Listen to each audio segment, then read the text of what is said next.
In the shadowed halls of the Galactic Empire, where power and darkness intertwined like serpents in the night, there existed a weapon unlike any other.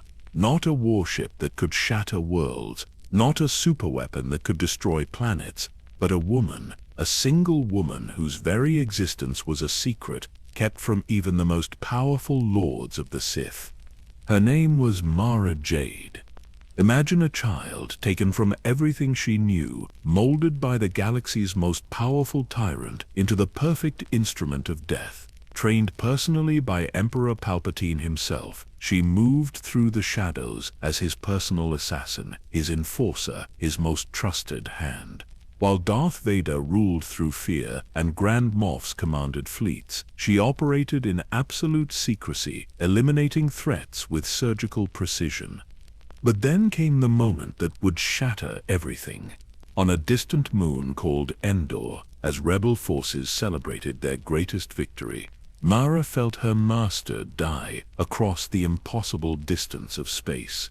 And in that final moment, as Emperor Palpatine's life force exploded into the Force, he screamed one last command into her mind. A command that would burn through her thoughts for 15 years. A command that would consume her every waking moment. You will kill Luke Skywalker. From Emperor's hand to smuggler, from assassin to ally, from darkness to light, from hatred to love. This is the story of Mara Jade, the woman who defied a dead Emperor's final order and became one of the greatest Jedi Masters the galaxy would ever know.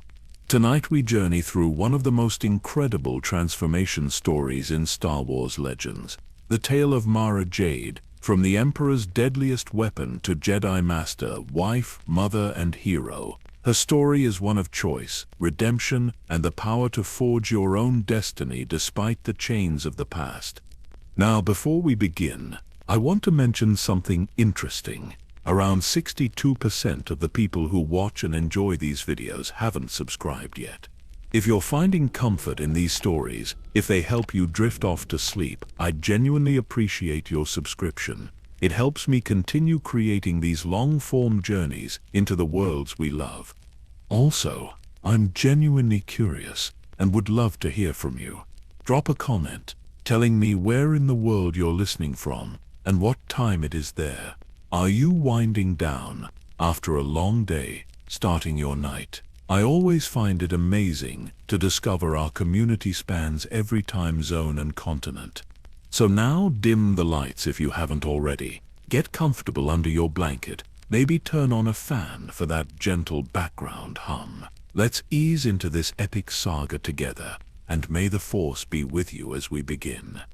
Long ago, in the gleaming heart of an empire that stretched across 1,000,000 worlds, there stood a palace of black stone and darker secrets. The imperial palace on Coruscant rose like a monument to absolute power, its spires piercing the polluted sky, its depths hiding mysteries that would make even hardened warriors tremble. Within those obsidian corridors where the very air seemed heavy with malice and ambition, Emperor Palpatine, Dark Lord of the Sith, Master of the Galaxy, kept his most precious secrets. Among those secrets, hidden even from his apprentice Darth Vader, even from his scheming advisors and ambitious Grand Moffs, was a young woman. She had no family name that she could remember. No childhood memories that hadn't been carefully extracted and buried in the deepest recesses of her mind. She knew only service, only loyalty, only the cold, overwhelming presence of the Emperor himself.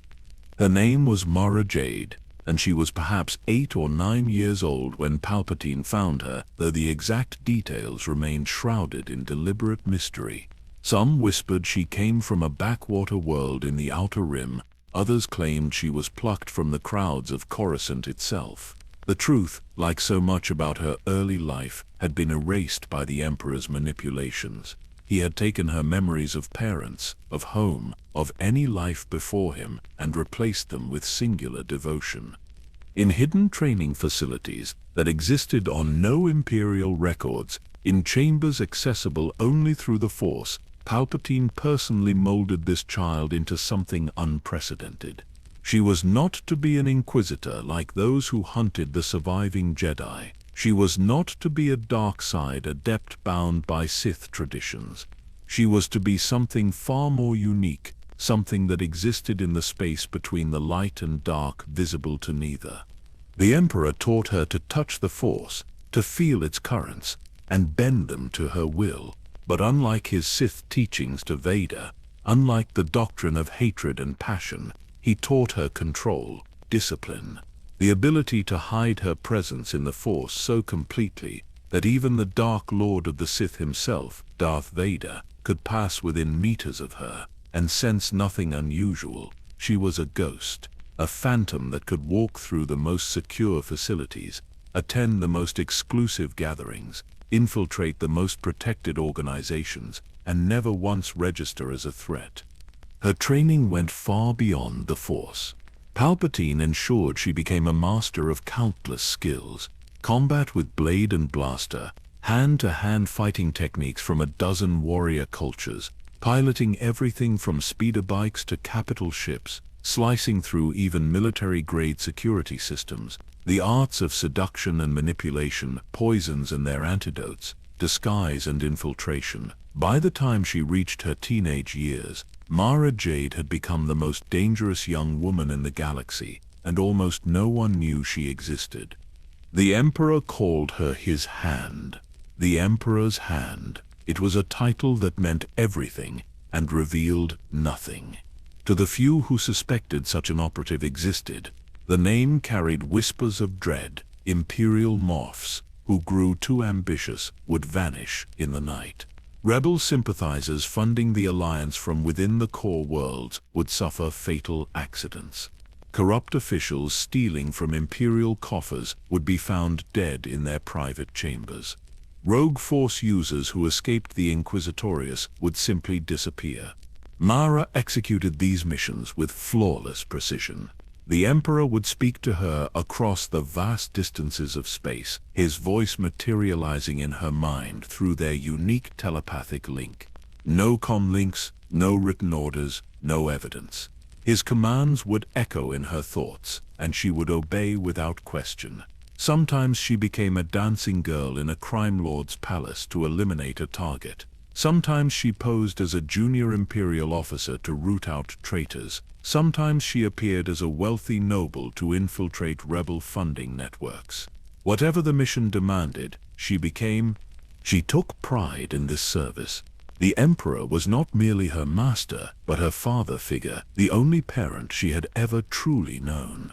He had taken her from nothing, from no one, and made her special, made her powerful, made her matter in a galaxy of trillions. In her mind, the Empire represented order against chaos, stability against anarchy. The rebellion were terrorists destroying the peace and structure that kept civilizations functioning. She believed this absolutely because the Emperor had shaped every aspect of her worldview. For years, this was her existence. Moving through the galaxy like a shadow, the Emperor's will made manifest, his justice delivered by her hand. She had no friends, for friendship was a liability. She had no lovers, for attachment was weakness. She had no life beyond her service, and she wanted none. Her identity was entirely constructed around being the Emperor's hand, his most loyal weapon, his perfect instrument. But in the final years of the Empire, something began to shift. The Emperor's attention, once divided among countless schemes and machinations, became focused on a single individual, a young man who had destroyed the first Death Star, a pilot named Luke Skywalker. Palpatine's obsession grew until it filled their telepathic conversations. This boy, this Skywalker, consumed the Emperor's thoughts. Mara found herself positioned near the Tatooine system in the months leading to what would become the Battle of Endor. She didn't know why. The Emperor's reasons remained his own. She simply obeyed, waiting in her ship, monitoring communications, ready for orders that would reshape the galaxy. She had no idea that everything she knew, everything she was about to be destroyed in a single catastrophic moment. The storm was gathering. The Empire's final hours approached. and Mara Jade's true journey was about to begin. The year was 4 AB way, and Mara Jade sat alone in her ship near the Tatooine system, monitoring encrypted Imperial transmissions, waiting for orders that felt increasingly strange in their absence. The Emperor had been unusually silent in her mind for days, not completely absent but distant, his attention clearly consumed by something far beyond her understanding. She could feel ripples in the Force, disturbances that suggested massive events unfolding light years away. The Battle of Endor was reaching its climax, though Mara had no way of knowing the specific details. The Rebel Alliance had launched their desperate assault on the second Death Star, betting everything on one final strike against the Empire's ultimate weapon. Luke Skywalker, the young Jedi who had haunted the Emperor's thoughts for years, had surrendered himself to Darth Vader and now stood before Palpatine himself in the throne room high above the forest moon. Mara felt restless. Something enormous was building in the Force, a pressure that made her skin crawl and her instincts scream warnings she couldn't interpret. She paced the confines of her ship, checking systems that didn't need checking, reviewing intelligence reports that told her nothing useful. The emptiness in her mind where the Emperor's presence usually resided felt wrong, ominous, like the silence before a storm breaks. Then it happened. The Force exploded around her with such violence that she collapsed to the deck, hands clutching her head, a scream tearing from her throat. It felt as though the galaxy itself had cracked open. Every Force-sensitive being across thousands of light years felt some echo of that moment. But for Mara, connected to the Emperor through years of telepathic bond, the impact was devastating beyond measure. Emperor Palpatine died. His carefully constructed body, animated for decades through dark side alchemy and sheer malevolent will, finally failed as Darth Vader, redeemed in his final moments as Anakin Skywalker, hurled his master down the reactor shaft of the Death Star. The explosion of dark side energy, as the most powerful Sith Lord in 1,000 years, met his end, created a shockwave through the Force that would be remembered for generations. But Mara experienced something far worse than just feeling her master's death. In that final fraction of a second, as Palpatine's body fell and his spirit began to tear apart, he reached out through their bond with every remaining particle of his vast power. He screamed into her mind, not words of wisdom or final instructions, but a command so powerful it burned itself into the very fabric of her consciousness. "You will kill Luke Skywalker." The words seared through her like molten metal. They weren't merely spoken or suggested, they were branded onto her thoughts, woven into her neural pathways, embedded so deeply that they became indistinguishable from her own impulses. The command carried with it all of Palpatine's hatred, all his rage at being defeated by the son of Anakin Skywalker, all his desperate need for vengeance, even in death. Mara convulsed on the floor of her ship, tears streaming down her face, her body racked with pain that was both physical and psychological. The telepathic link that had connected her to the Emperor since childhood shattered like glass, leaving jagged edges that tore at her mind. But the command remained. Where his presence had once guided her, now only that single burning imperative existed. "Kill Luke Skywalker." The words echoed endlessly. When she tried to think of anything else, they intruded.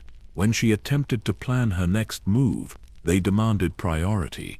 When she finally pulled herself up from the deck and tried to access the rational, disciplined mind she'd spent years developing, the command pulsed like a living thing, drowning out everything else. Reports began filtering through Imperial channels. The Death Star destroyed. The Emperor dead. Darth Vader dead. The Imperial fleet in full retreat. The Alliance victorious. The Empire shattered. Everything Mara had believed in, everything she had served, crumbling in the span of hours. But beneath her shock and grief, beneath her disbelief and dawning horror at the Empire's collapse, the command burned brightest. Luke Skywalker had been there when the Emperor died. Luke Skywalker had somehow caused this catastrophe. Luke Skywalker was responsible for the destruction of everything she held sacred. Luke Skywalker must die. She tried to resist at first, tried to think clearly through the fog of rage and anguish. The pain that lanced through her skull when she even considered disobeying made her gasp. It wasn't merely psychological. Palpatine had embedded the command so deeply, had tied it so thoroughly to her force sensitivity and her neural patterns that attempting to ignore it caused genuine physical agony. Mara spent the next days in a haze of grief and obsession. She mourned the Emperor as a daughter mourns a father, weeping for the only parental figure she'd ever known. She raged against the rebellion for destroying the order and stability she believed the Empire provided. She felt lost, directionless, her entire identity built around service to a master who no longer existed. But through it all, the command remained constant, an anchor in the chaos, a purpose when everything else had become meaningless. If she could do nothing else, if her life's work had amounted to nothing, at least she could fulfill this one final order. She could kill Luke Skywalker. She could avenge the Emperor. She could prove her loyalty even in death. Her first attempts at revenge were clumsy, driven by emotion rather than strategy. She tried to track Skywalker's movements through fragmenting Imperial intelligence networks. She positioned herself near locations where she thought he might appear. She even made one reckless attempt to infiltrate a rebel celebration, hoping for a clear shot. But the man was surrounded by heroes, protected by friends and allies, always moving, always guarded. The failures only intensified her obsession. The command wouldn't let her rest. It demanded fulfillment with an urgency that grew rather than faded. Weeks became months. The Empire continued its collapse. Imperial remnants scattered to the outer rim. The new republic began establishing itself on Coruscant, and Mara realized with cold clarity that her old life, her position as the Emperor's hand, meant nothing anymore. The infrastructure that had supported her operations vanished. Imperial intelligence dissolved into competing fragments. The resources she'd relied upon disappeared. Even the few other operatives who'd known of her existence were either dead, captured, or disappeared into hiding. She was alone in a galaxy that had moved on, chasing a target who had no idea she even existed, driven by a dead man's final scream of hatred. She needed to survive. The command demanded Luke Skywalker's death, but she couldn't kill him if she herself was captured or killed first. So Mara Jade made the hardest decision of her life. She would disappear completely. She would bury the Emperor's hand so deep that no one would ever find her. She would build a new identity, establish a new position, create opportunities to get close to her target. And then, when the moment was perfect, when his guard was down and she had the advantage, she would strike. The woman who had been the Empire's most feared secret weapon faded into the criminal underworld, carrying nothing but her skills, her determination, and the Emperor's final command burning endlessly in her thoughts. Reinventing yourself from scratch is never simple, but Mara Jade possessed advantages most people lacked. Her years as the Emperor's hand had required her to adopt dozens of false identities across hundreds of missions. She'd played the roles so thoroughly that she knew how criminals thought, how they operated, how they survived in the dangerous spaces between law and chaos. She chose the identity of a smuggler because it offered exactly what she needed: mobility to track Luke Skywalker across the galaxy, access to information networks that could monitor his movements, legitimate reason to be anywhere, doing anything without drawing official attention. The Emperor had unknowingly prepared her perfectly for this new life, through all those undercover missions into the fringe worlds. Mara still had some credits from her Imperial days, carefully hidden in accounts that couldn't be traced back to Palpatine's service.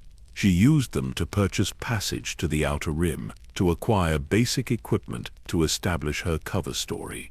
She became just another young woman trying to make her way in a galaxy where the old order had collapsed and new opportunities emerged for those bold enough to seize them.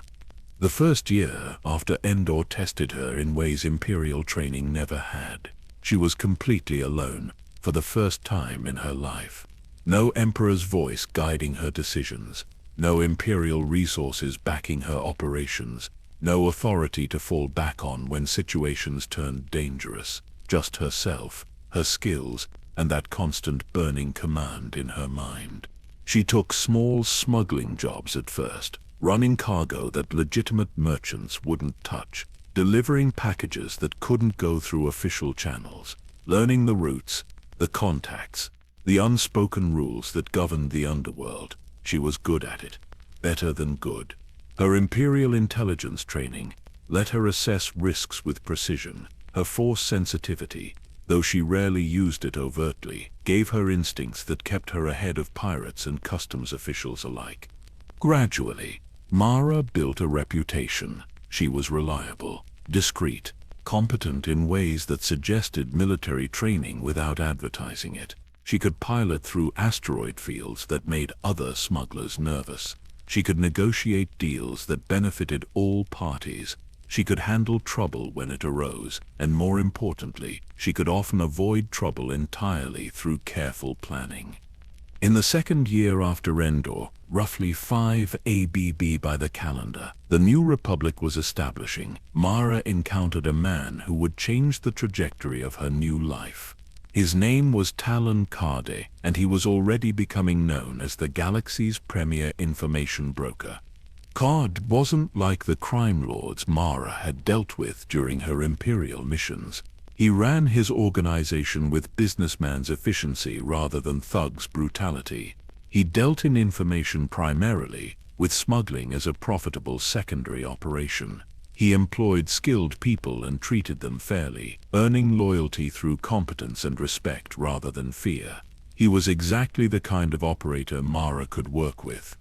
Their first meeting happened on a space station in the Rim, where several smuggler crews overlapped. Card was recruiting, looking for a pilot with specific skills for a delicate job. Mara, watching and listening with the patience her training had instilled, recognized opportunity when she saw it. She approached him with a proposal, demonstrating knowledge of the job's requirements that impressed him immediately. He hired her for that single mission. She executed it flawlessly. He offered her another job. She delivered again. Within months, Mara had become one of Carter's regular operatives, trusted with increasingly important tasks. Within 2 years, she was his second in command, managing operations across multiple sectors, coordinating information networks, handling negotiations with clients who required the organization's most skilled representative. Carter never knew her real past. She'd buried the Emperor's hand so completely that even someone as perceptive as Talon Carter found nothing suspicious in her background. He knew she had military training somewhere in her history, but many former Imperial officers had moved into the fringe after the Empire's collapse. He knew she was force-sensitive because certain situations made it obvious, but she downplayed it as minor talent, nothing remarkable. He accepted what she showed him and asked no uncomfortable questions. Life with Card's organization gave Mara something unexpected. A kind of family, though she would never have admitted it in those years. The crew of the Wild Card's personal ship that became their mobile headquarters developed genuine camaraderie. They relied on each other, watched each other's backs, celebrated successes, and mourned losses together. Mara found herself forming something almost like friendships. But beneath the professional competence and grudging connection to her crewmates, the Emperor's command never faded. Every piece of information that crossed her desk got checked for mentions of Luke Skywalker. Every rumor about Jedi activity drew her attention. Every mission into New Republic space became an opportunity to gather intelligence on her target's movements. The command had become like a second heartbeat, always present, always demanding. When she went weeks without any lead on Skywalker's location, the frustration built until it became almost unbearable. When she heard reports of his activities, the urge to drop everything and hunt him down required tremendous discipline to resist. She had learned patience during those first failed attempts. She would get only one real chance. She had to wait for the perfect moment. Years passed in this double life. To Carter and the crew, she was Mara Jade, the ice-cold second in command, who could handle any situation with competence and controlled aggression. To herself, in the privacy of her quarters, she remained the Emperor's hand, still serving her master's final command, still loyal to the man who had shaped her entire existence. The internal conflict grew gradually, so slowly she barely noticed it at first. There were moments when she forgot about the command entirely, absorbed in solving some complex problem for the organization. There were conversations with Carter where she caught herself almost enjoying the strategic discussions, the intellectual challenge of outmaneuvering competitors and authorities alike. There were times when life as Mara Jade the smuggler felt more real than her memories of the Imperial Palace. But then she'd hear Luke Skywalker's name in a transmission, or see his face in a news report about the growing New Republic, and the command would surge back with renewed intensity. The confusion this caused troubled her in ways she couldn't articulate. Was she losing her focus? Was she betraying the Emperor's memory by finding any satisfaction in this new life? Or was this life just another deep cover operation, no different from the missions she'd run for Palpatine? By 9 AB, roughly 5 years after Endor, Mara had risen to become chief administrator of Carter's expanding legitimate operations while maintaining her position as his most trusted field operative. The organization had grown significantly, operating out of multiple bases, running information networks that reached into both New Republic and Imperial Remnant territories. Carter himself had become a significant player in galactic affairs, courted by both sides, trusted by neither, valued by all who needed his services. Mara managed much of this expansion personally. She was good at it, better than she'd ever been at anything except perhaps assassination. The irony wasn't lost on her that the Emperor's hand, trained to kill in shadows, had become an administrator and negotiator. But the skills transferred surprisingly well, reading people, anticipating their moves, staying 3 steps ahead in complex games of maneuvering and countermaneuvering. She should have been satisfied. She'd built a successful new life from nothing. She'd earned respect and position through her own abilities. She had resources, autonomy, purpose beyond simple survival. But the command never allowed true satisfaction. Luke Skywalker still lived. The Emperor's final order remained unfulfilled, and until she completed that mission, she could never truly be free to live whatever life she'd built. Then came news that would force everything to change. Grand Admiral Thrawn, last of the Emperor's great military commanders, had emerged from the unknown regions with a plan to restore the Empire. The galaxy was heading toward another war. And in that war, Mara Jade would finally come face to face with the man she'd been commanded to kill. Grand Admiral Thrawn represented something the fragmenting Empire desperately needed: genius, vision, the strategic brilliance to transform scattered Imperial remnants into a coordinated threat. He'd spent years in the unknown regions, building forces, studying his enemies, preparing for the moment to strike. Now in 9 AB way, he returned to known space with a fleet, a plan, and the audacity to believe he could actually defeat the New Republic and restore Imperial rule. For information brokers like Talon Carter, Thrawn's return created both enormous opportunity and serious danger. Both the Empire and the New Republic wanted intelligence on the other side's movements, resources, plans. Carter's organization sat perfectly positioned to provide that intelligence at premium prices. But playing both sides in a war required careful balance. One misstep could leave them targeted by either faction or both.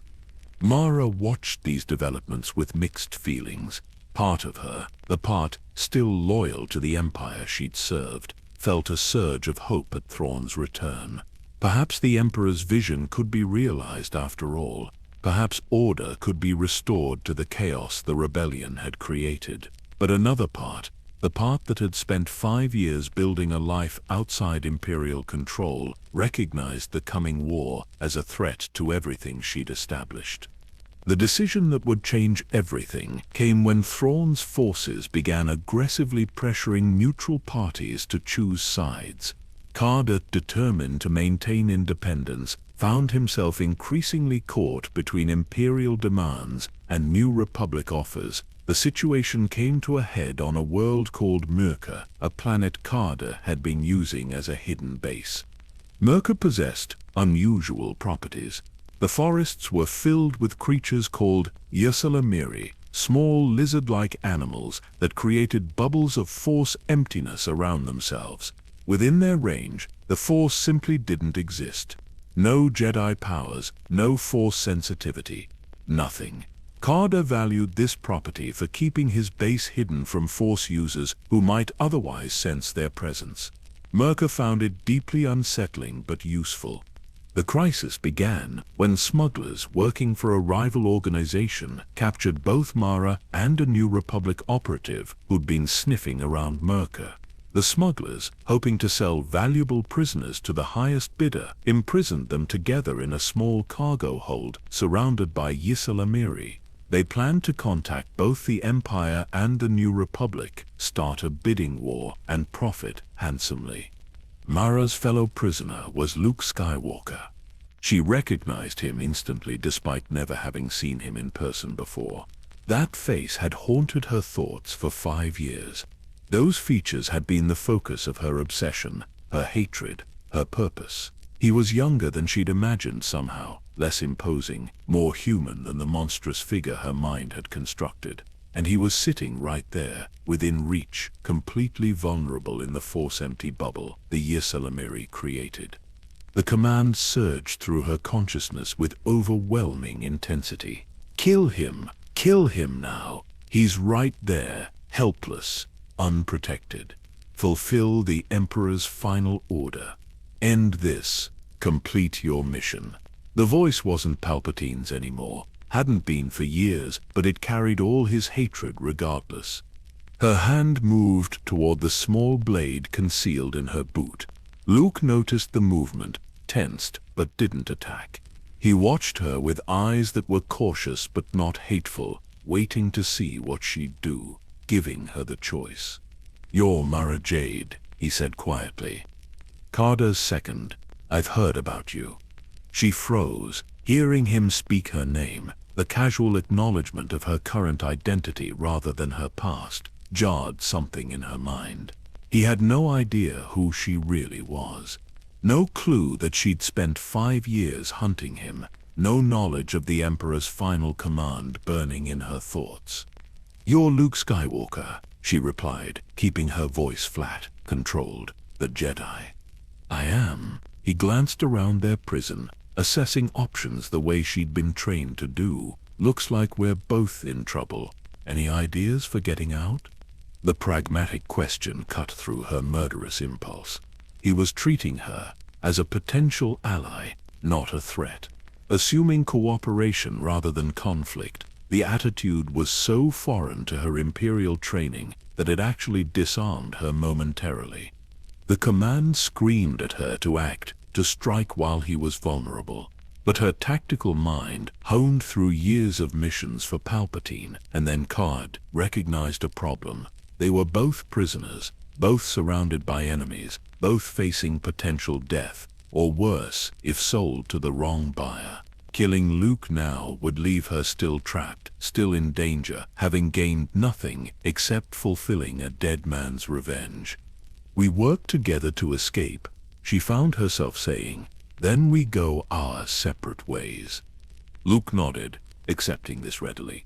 Fair enough. They spent the next hours planning and executing an escape that required trust neither of them had reason to give.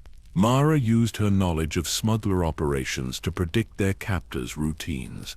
Luke contributed observations and ideas that showed tactical training she hadn't expected.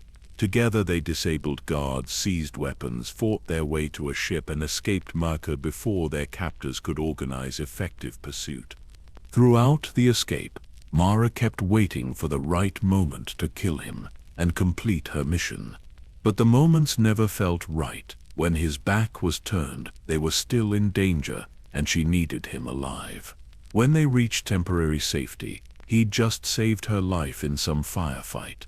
When they finally stole a ship and launched into space, she was piloting and couldn't attack without crashing them both. The command raged at her weakness, screamed at her cowardice. But beneath the familiar pain and pressure, something new emerged: confusion. Luke Skywalker, the monster who destroyed everything she'd believed in, was nothing like she'd imagined. He was competent but not arrogant, powerful but not domineering. He'd had multiple opportunities to abandon her or use her as a distraction to aid his own escape, but he'd stayed and fought alongside her instead. They parted ways at a neutral port, both heading back to their respective organizations. Luke offered thanks for her help. Mara gave a curt nod and left before he could say anything else that might complicate her thoughts further. But the encounter haunted her.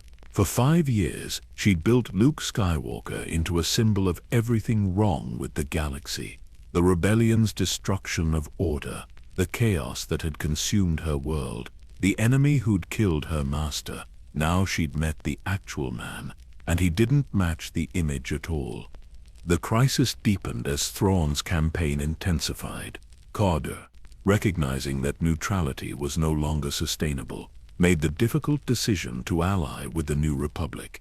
His organization's intelligence networks and knowledge of Imperial operations could help the Republic survive. It was sound strategy, good business, and the right moral choice.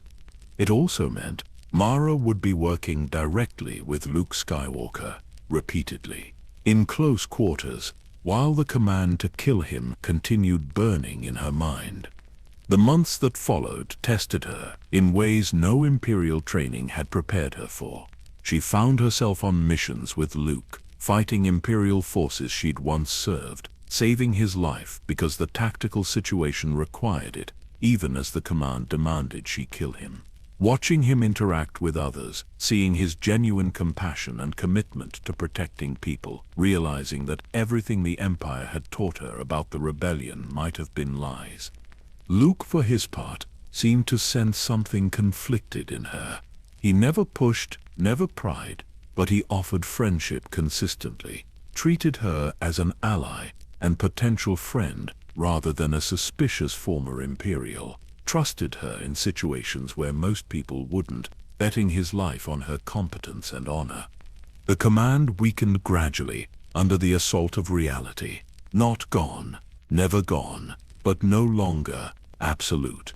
Mara began to question it for the first time. Why should she kill Luke Skywalker? Because a dead tyrant had screamed the order in his final moment. Because she'd been trained to obey without thinking. Because her entire identity had been built around serving a master who'd never actually cared about her as a person. By the time Thrawn's campaign finally ended with the Grand Admiral's assassination by his own bodyguard, Mara had reached a dangerous realization. The Emperor's command might be wrong. Her entire life might have been built on lies and manipulation, and Luke Skywalker might actually be a good man fighting for something worth protecting. But the command remained, weakened, questioned, resisted, but still present, still demanding, still causing pain when she tried to ignore it. She couldn't be free until it was gone, and she had no idea how to make that happen. The years following Thrawn's defeat brought an uneasy peace to the galaxy. The Empire had been dealt another crushing blow, its last great military mind defeated, its momentum shattered once again. The New Republic solidified its hold on the core worlds and began the slow work of rebuilding a galactic civilization from the ashes of civil war. For most beings, these were years of hope and reconstruction. For Mara Jade, they were years of increasing internal conflict. She remained with Cardi's organization, which had grown substantially during and after the Thrawn crisis. Their alliance with the New Republic had proven profitable in ways beyond simple credits. They'd earned trust, gained access to legitimate markets, established relationships with officials who valued their discretion and competence. Cardi himself had become something of a respected figure, his information network considered reliable by people who made galactic policy. Mara took on more responsibility as chief administrator of their expanding operations. She managed bases across multiple sectors, coordinated intelligence gathering networks, negotiated contracts with clients ranging from corporations to governments. The work suited her talents in ways that surprised her. She discovered she enjoyed the chess game of business and information trading, the satisfaction of outmaneuvering competitors through superior planning rather than violence.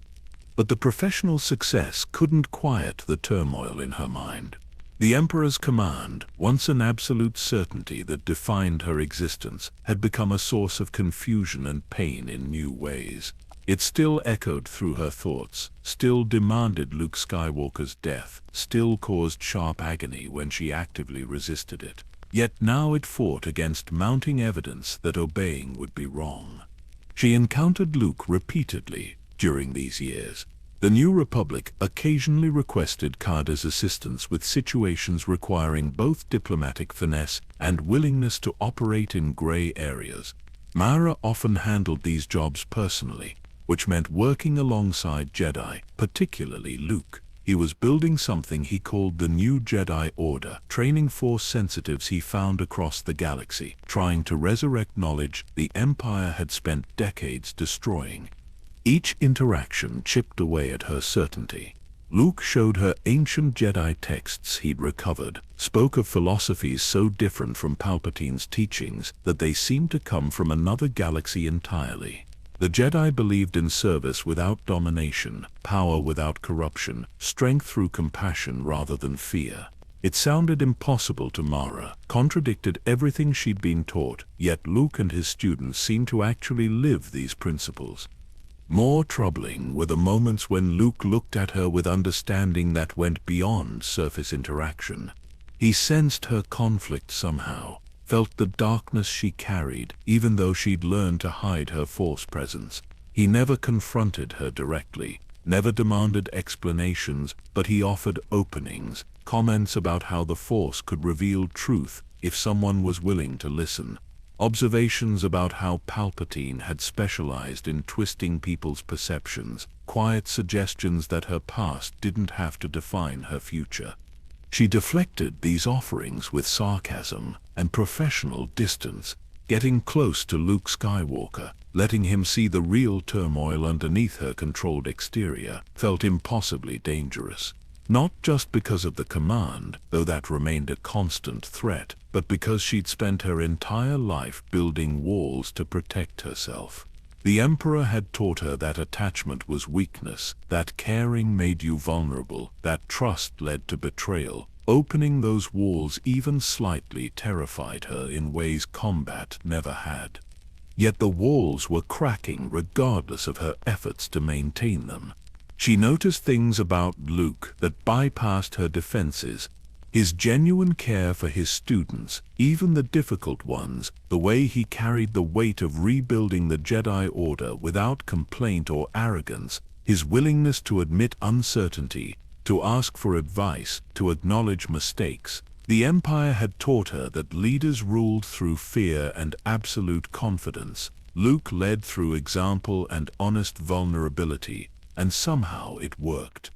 The crisis that would finally break the command's hold came in 19 AB, a full 15 years after Endor.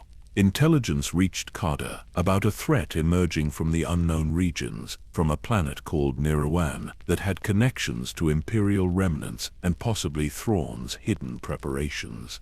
The New Republic needed investigation but couldn't send official forces without triggering political complications. They requested Carter's help.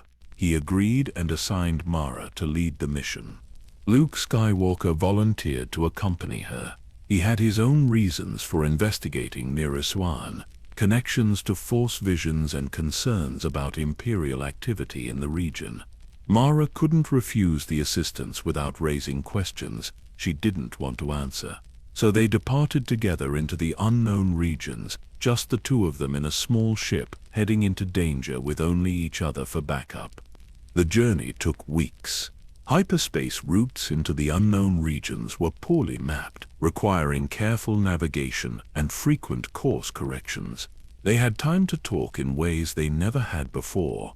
Real conversations, not just tactical discussions during missions. Luke asked about her life, her experiences, what she wanted for her future.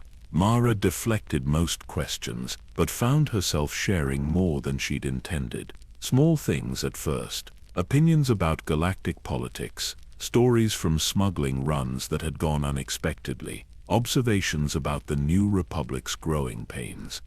Luke shared equally. He spoke about growing up on Tatooine, about losing his aunt and uncle, about the burden of being Anakin Skywalker's son and carrying that legacy. He talked about his fears for the Jedi Order he was building, worries that he didn't know enough, that he might fail these young people trusting him to teach them. The vulnerability was something Mara had never encountered from someone in a position of authority and power. Nirazan itself proved dangerous in ways they'd anticipated, and some they hadn't. Imperial remnants had established facilities there, conducting research and maintaining military assets. Thrawn had prepared as contingencies. Mara and Luke fought their way through automated defenses and human adversaries, their skills complementing each other with an efficiency that came from the trust built over years of reluctant cooperation. Deep in an ancient fortress, surrounded by technology from multiple eras and cultures, they faced a situation that brought everything to a crisis point. An Imperial commander, recognizing Mara from her days as the Emperor's hand, revealed her true identity to Luke. Spoke of her service to Palpatine, her position as his personal assassin, the things she'd done in the Emperor's name. Luke didn't react with the horror or betrayal Mara expected. He simply looked at her and said he'd suspected something like that for years. Her skills, her knowledge of Imperial operations, the darkness he sensed beneath her surface, all pointed to a past serving the Empire in significant ways. But he'd also seen who she'd become, the choices she'd made after Endor, the person she was beyond her history. The acceptance broke something in Mara, or perhaps it freed something that had been imprisoned for too long. She found herself telling him everything about being taken as a child, trained by Palpatine, shaped into the Emperor's hand, about the final command burned into her mind as the Emperor died, about 15 years of obsession and confusion hunting him, while simultaneously questioning whether that hunt made any sense. Luke listened without judgment. When she finished, drained from the confession, he asked a simple question that changed everything. What do you want, Mara? Not what Palpatine commanded, not what you think you should want. What does Mara Jade actually want for herself? She'd never considered that question. Her entire existence had been about fulfilling other people's expectations and orders. First Palpatine's, then Cardi's organizational needs, then the command's demands. The idea that she could want something for herself, independent of all external pressures, was revolutionary. Before she could answer, the situation exploded into combat. They fought side by side against desperate Imperial forces, trying to prevent them from destroying critical installations. The battle was fierce, deadly, requiring absolute trust and coordination. Mara saved Luke's life. Luke saved hers. They moved together like partners who'd trained for years, rather than reluctant allies. In the climactic moment, facing a commander who'd activated a weapon that would kill them both, Mara made a choice, not because of orders or commands, but because it was right. She used the Force in ways she'd suppressed for years, combining with Luke's power to disable the threat and save thousands of lives in nearby systems. The weapon exploded. The fortress shook. They barely escaped with their lives. And in that moment of survival, of choosing life over death and cooperation over isolation, something fundamental shifted in Mara's mind. The command was gone. Not weakened, not suppressed. Actually completely gone. The voice that had screamed in her thoughts for 15 years simply vanished, leaving a silence so profound it was almost frightening. The pain that had punished every moment of resistance disappeared. The compulsion that had driven her across the galaxy evaporated like morning fog under a rising sun. Mara collapsed in the ship. As they fled Nerewan, overwhelmed by the sudden absence, Luke caught her, concerned, asking what was wrong. She could barely explain, through the tears. The Emperor's hold on her mind, his final trap, his last attempt to corrupt and control even from beyond death, had finally released its grip. She'd fulfilled the command in a way Palpatine never intended. By working with Luke Skywalker instead of against him, by choosing to protect rather than destroy, by making her own decision rather than following blind orders, she'd broken free. The technicality didn't matter. What mattered was that her choice, her will, her decision had been stronger than a dead Sith Lord's dying scream. Luke held her while she shook with relief and release. He didn't say he'd known this would happen, didn't claim credit for her liberation. He simply offered comfort and support while she processed freedom for the first time in her adult life. The journey back to known space took weeks, the same as the journey out. But everything had changed. Without the command poisoning her thoughts, Mara could finally examine her life clearly. She could acknowledge that she'd been a victim of Palpatine's manipulation from childhood, that the Empire's ideology had been built on lies, that the things she'd done in the Emperor's service had been wrong regardless of her belief at the time. She could also acknowledge something she'd been suppressing for years. Her feelings for Luke Skywalker had evolved far beyond the hatred the command demanded. Respect had grown into friendship. Friendship had deepened into something more complicated, more profound, more terrifying than anything she'd experienced. Luke, with his usual patience, gave her space to process these revelations. They talked during the long hyperspace jumps, conversations that ranged from philosophical to personal to simply comfortable. He spoke of the Force as a living thing connecting all beings, described Jedi teachings about letting go of anger and fear, suggested that her sensitivity could be developed in ways that had nothing to do with Palpatine's corruption. By the time they returned to New Republic space, Mara had made a decision. She wanted to learn, really learn. Not the twisted version of Force use Palpatine had taught, but the actual Jedi way. She wanted to understand what it meant to be connected to the Force as something other than a tool for manipulation and control. She wanted to discover who Mara Jade could be when she made her own choices about her own life. Luke's offer to train her as a Jedi had been standing for years. Now finally, she accepted it. The decision to train as a Jedi terrified Mara in ways she'd never admit aloud.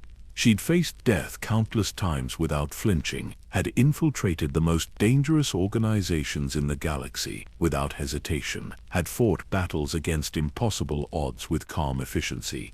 But walking into the Jedi Academy on Yavin 4 as a student rather than an operative made her feel more vulnerable than she'd been since childhood. The Academy occupied the ancient temple where the Rebel Alliance had established their base years before, the same temple from which the attack on the first Death Star had been launched. The massive stone structure rose from Yavin 4's jungle like a monument to both past and future, its halls now filled with young people learning to touch the Force under Luke's patient instruction. Mara was decades older than most students. She'd lived a full adult life of violence and deception, while they were still children or not yet born.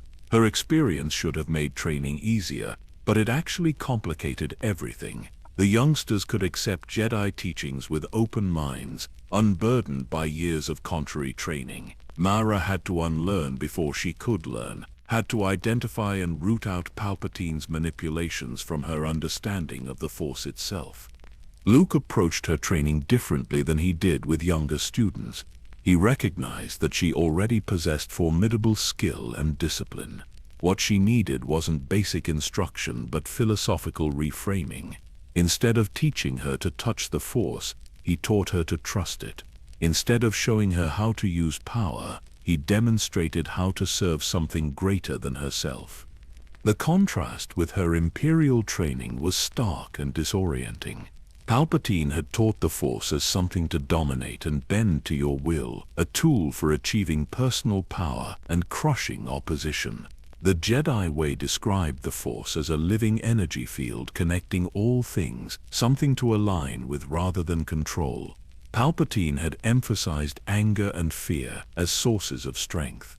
Jedi philosophy spoke of letting go of such emotions to achieve clarity and peace.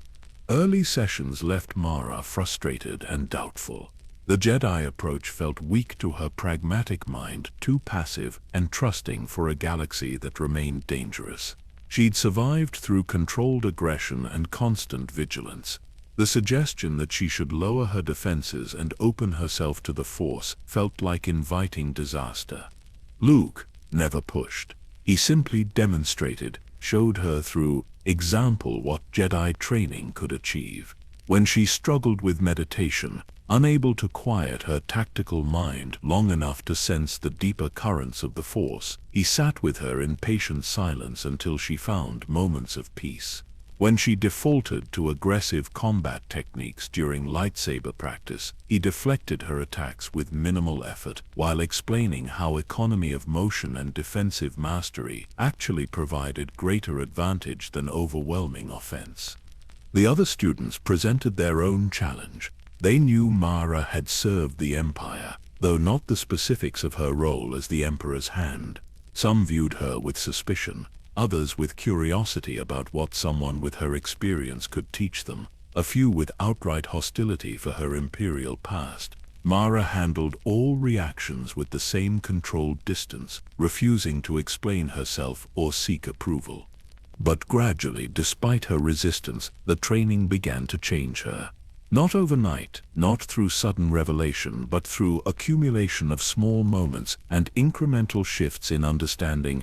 She started to sense the Force differently, not as energy to be seized and wielded, but as presence to be joined and followed. During meditation, instead of trying to impose order on her thoughts, she learned to observe them without judgment and let them settle naturally.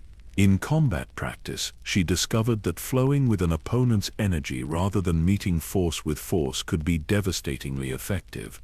The philosophical discussions challenged her most directly.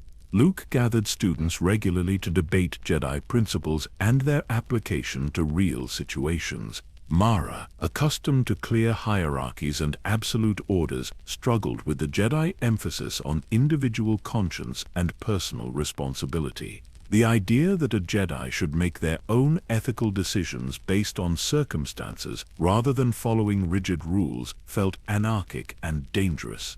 Yet she couldn't deny that Luke and his more advanced students navigated moral complexity with wisdom she respected. They considered consequences and context, balanced competing goods, acknowledged uncertainty while still taking action. It was nothing like the Empire's brutal efficiency or absolute obedience, but it seemed to produce people who genuinely tried to help others rather than simply accumulating power. Her relationship with Luke deepened in ways neither of them explicitly acknowledged at first. They spent hours together during her training, not just in formal instruction, but in conversations about philosophy, galactic politics, personal history. Luke shared his struggles rebuilding the Jedi Order, with only fragments of knowledge from the old Republic era. Mara offered perspectives from her Imperial experience and smuggling years, viewpoints that sometimes challenged his assumptions in useful ways. They worked well together during missions. The New Republic still occasionally required assistance that combined Jedi abilities with less official methods. Mara and Luke became a formidable team. His idealism balanced by her pragmatism, her tactical thinking enhanced by his force sensitivity and moral clarity. They developed the kind of wordless coordination that came from deep trust and extensive shared experience. The attraction was undeniable. but complicated. Mara had spent years programmed to hate and kill Luke Skywalker. Even with that command broken, the psychological aftermath created confusion. She'd built her entire identity around being the Emperor's hand, around emotional isolation and professional distance. Acknowledging feelings for anyone, let alone the man she'd been commanded to murder, required confronting vulnerabilities she'd armored against since childhood. Luke carried his own complications. He'd lost people he cared about, watched students fall to darkness, bore responsibility for rebuilding an order that had failed catastrophically in the past. Opening himself to attachment when his life involved constant danger and uncertain outcomes wasn't simple either. The old Jedi Order had forbidden such connections, though Luke questioned whether that prohibition had been wisdom or mistake. They circled each other emotionally for months, neither willing to be first to admit what was becoming obvious to everyone around them. Carter, when Mara visited her old organization, mentioned with characteristic subtlety that she seemed different, softer somehow, and that a certain Jedi Master asked about her frequently. Luke's students noticed their teacher smiled more when Mara was present, grew distracted thinking about her safety when she was away on dangerous missions. The turning point came during a mission to investigate dark side artifacts on a world deep in the Outer Rim. An ancient Sith temple had been discovered, its treasures attracting treasure hunters and dark side adepts. Luke needed to secure the dangerous items before they corrupted anyone. Mara accompanied him both for her skills and because confronting Sith artifacts together felt symbolically appropriate given their histories. The temple radiated malevolence even from a distance. Dark side energy saturated the stone, creating an oppressive atmosphere that made breathing difficult. Inside, they encountered traps both physical and psychological. The Sith who'd built this place had designed it to test and corrupt Force users, to prey on their fears and anger and turn them toward darkness. Mara faced projections of the Emperor, illusions so realistic that for terrible moments she was back in the Imperial Palace, a child being molded into a weapon, helpless and alone. She saw herself as the Hand again, carrying out assassinations, serving evil while believing she served order. The guilt and self-hatred threatened to overwhelm her. Luke's presence in the Force anchored her. He was facing his own demons, his own fear and doubt, but he remained steady. Through their developing Force bond, she felt his absolute faith that she was stronger than her past, that her choices now mattered more than her history, that the woman she'd become was real and valuable regardless of how she'd started. They fought through the temple together, supporting each other through psychological assault and physical danger. When they finally secured the artifacts and prepared to leave, exhausted and emotionally raw, something shifted between them. The walls they both maintained crumbled under the weight of shared trauma and mutual trust. Luke told her he cared about her, not despite her past but including it, all of it, the darkness and the struggle and the journey toward light. He valued her strength, respected her intelligence, admired her determination to become something better than what she'd been made to be.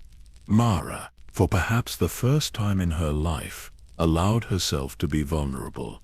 She admitted her feelings, acknowledged the terror they caused, confessed that she didn't know how to do this, how to let someone close without destroying herself or them in the process. Luke's response was gentle and patient. They didn't need to have everything figured out. They could take their time, learn together, build something at their own pace. The Force connected them already, had been drawing them together for years, trusting that connection didn't require abandoning caution or rushing into anything they weren't ready for. The conversation marked a beginning rather than a conclusion. They returned to the academy as something more than teacher and student, more than allies, not quite ready to define it further, but acknowledging the reality between them. Mara continued her training with renewed focus, no longer fighting against vulnerability, but slowly learning to accept it as strength rather than weakness. Her progression as a Jedi accelerated, Without the internal conflict between Imperial conditioning and Jedi philosophy consuming her energy, she could dedicate herself fully to growth. She excelled at aspects of training that required discipline and control, areas where her years of rigorous Imperial preparation actually helped. Luke worked with her on areas where she struggled, particularly opening herself to compassion and trust without losing the healthy caution experience had taught. Approximately a year after she'd begun formal training, Luke declared Mara a Jedi Knight. The ceremony was simple, held in the main temple chamber, with other students witnessing. She knelt before him, and he spoke words that recognized not just her skill, but her journey. The transformation from Emperor's Hand to Jedi Knight, from Servant of Darkness to Champion of Light. Rising as a Jedi Knight felt like claiming an identity rather than being assigned one. Mara Jade Skywalker wasn't who she'd been born or who she'd been made, but who she'd chosen to become. The pride she felt had nothing to do with position or power. It came from knowing she'd earned this through her own effort, her own growth, her own decisions. The relationship with Luke deepened naturally from there. They were partners now in every meaningful sense, working together on missions across the galaxy, training students side by side, debating philosophy and ethics, and how to handle the countless challenges facing both the New Republic and the growing Jedi Order. Their force bond strengthened until they could sense each other's emotions and sometimes thoughts across vast distances. Love grew through accumulated moments, quiet conversations after difficult missions, supporting each other through setbacks and celebrating successes together. Luke seeing Mara at her worst, struggling with lingering darkness and doubt, and valuing her anyway. Mara witnessing Luke's occasional discouragement and fear, the weight of responsibility he carried, and loving him more for his humanity rather than less. They balanced each other. Luke's idealism was tempered by Mara's pragmatism, preventing naivety without becoming cynicism. Mara's hard edges were softened by Luke's compassion, allowing trust without sacrificing wisdom. Where Luke might see best intentions and give too much benefit of doubt, Mara's experience reading people protected them from manipulation. Where Mara might default to aggressive solutions or isolating herself, Luke's patience and faith in redemption offered alternatives. The proposal, when it came, surprised neither of them.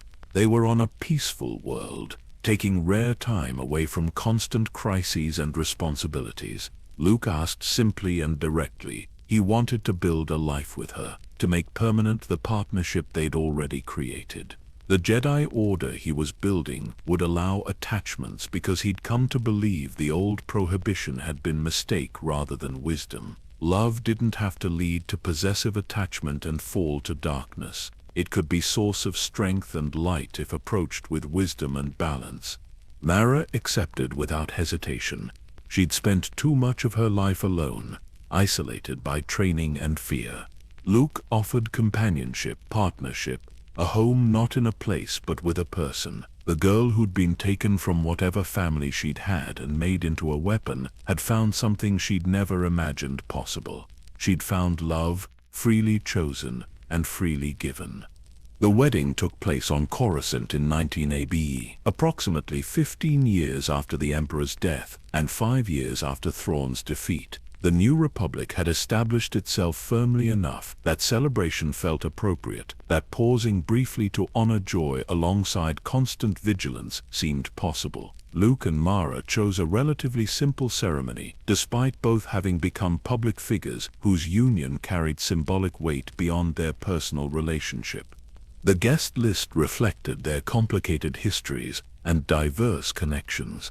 Han and Leia Solo attended as family and close friends, Han still occasionally making jokes about how Luke had ended up with someone even more dangerous than his sister.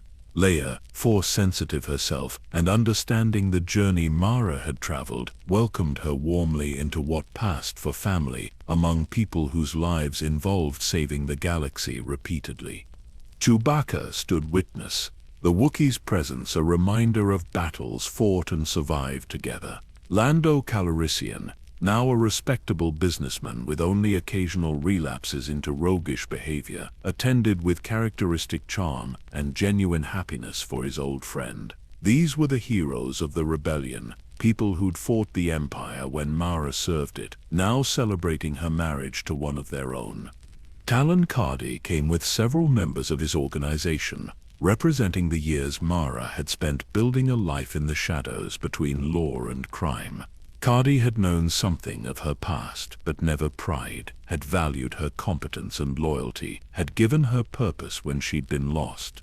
His presence acknowledged that part of her journey, the years when she'd been neither Emperor's Hand nor Jedi, but simply Mara Jade the smuggler, learning to make her own choices. Jedi students attended as well, young people Luke had trained and who'd watched Mara's transformation from suspicious former Imperial to respected master. Their presence represented the future, the new generation being raised in a Jedi Order that valued compassion over detachment, that encouraged connection rather than forbidding it. New Republic officials came too, recognizing the political significance of the marriage between Luke Skywalker, symbol of the rebellion and hope for the future, and Mara Jade, former servant of the Emperor, who'd chosen a different path. Their union represented possibility. The idea that people could change, that the galaxy could heal from civil war and become something better than it had been. The ceremony itself blended traditions from different cultures, acknowledging both Luke's simple Tatooine upbringing and Mara's more complicated background. They exchanged vows that promised partnership rather than possession, support rather than control, growth together while maintaining individual identity. The words reflected hard-won wisdom about love and attachment, about balance between connection and independence. When Luke looked at Mara and spoke his promises, she saw in his eyes everything they'd survived to reach this moment. He'd lost family, lost students, carried the weight of rebuilding an entire philosophical and spiritual tradition from fragments and faith. She represented something he'd never expected, a partner who understood darkness because she'd lived in it, who valued light because she'd fought so hard to find it. When Mara looked at Luke and spoke her vows, she felt the impossibility and rightness of the moment in equal measure. The Emperor had commanded her to kill this man. She'd spent years hunting him, obsessing over his death, building him into a symbol of everything she'd lost. Now she stood before him choosing partnership, choosing love, choosing a future together. The transformation seemed impossible, except that it had actually happened through thousands of small choices and hard-fought changes. They sealed the marriage not just with traditional gestures but through the Force, their bond strengthening and solidifying into something permanent and profound. Other Force sensitives present could feel the connection, the way their presences in the Force intertwined while remaining distinct. It was partnership in the deepest sense, two people choosing to face life together while maintaining their individual strength and identity. The celebration afterward reflected the diverse gathering, formal enough to honor the occasion's significance, but relaxed enough to feel genuine rather than performative. Stories were shared, toasts were made, laughter mixed with the underlying awareness that all present had survived terrible conflicts to reach this moment of peace and joy. Han told embarrassing stories about Luke's early days with the rebellion, painting a picture of the farm boy who'd become a Jedi Master. Leia spoke eloquently about hope and renewal, about how this marriage symbolized the New Republic's promise that people could choose their own destinies rather than being trapped by their pasts. Karrde offered subtle observations about Mara's competence and occasional terrifying efficiency, delivered with enough dry humor to make even Mara smile. For Mara, the celebration felt surreal. She'd spent most of her life in isolation, forming no real attachments, trusting no one completely. Now she stood surrounded by people who genuinely cared about her, who'd fought alongside her, who accepted her, despite knowing where she'd come from. The Emperor had made her a weapon. She'd made herself a person. The difference was everything. Luke and Mara left the celebration eventually, departing for time alone before the galaxy's demands resumed. They both learned that peace was temporary. that crises would always emerge requiring their attention and skills. But they'd also learned that facing those challenges together made them more bearable, that partnership amplified strength rather than creating vulnerability. Their early married life established patterns that would sustain them through the difficulties ahead. They maintained individual identities and responsibilities. Luke continued building the Jedi Order, training students, recovering lost knowledge, defining what it meant to be Jedi in this new era. Mara took on missions that required her particular skills, combining Jedi abilities with the practical experience from her Imperial and smuggling years. But they also built something together, a home, though they traveled constantly and rarely stayed anywhere long. A partnership where they could be completely honest about struggles and fears without judgment. A relationship where Luke's occasional melancholy about the weight he carried could be met with Mara's sharp pragmatism and fierce determination. Where Mara's lingering darkness and doubt could be answered with Luke's patient faith in her fundamental goodness.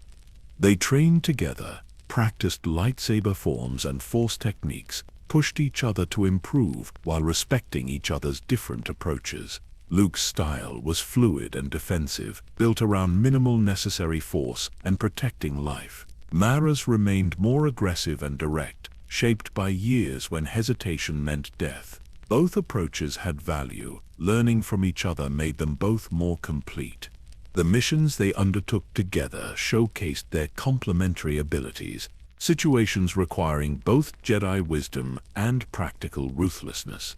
Negotiations where Luke's idealism could be backed by Mara's willingness to make threats she'd absolutely follow through on. Investigations where her knowledge of criminal networks and Imperial operations opened doors Luke couldn't access alone. They became known across the galaxy as a formidable team.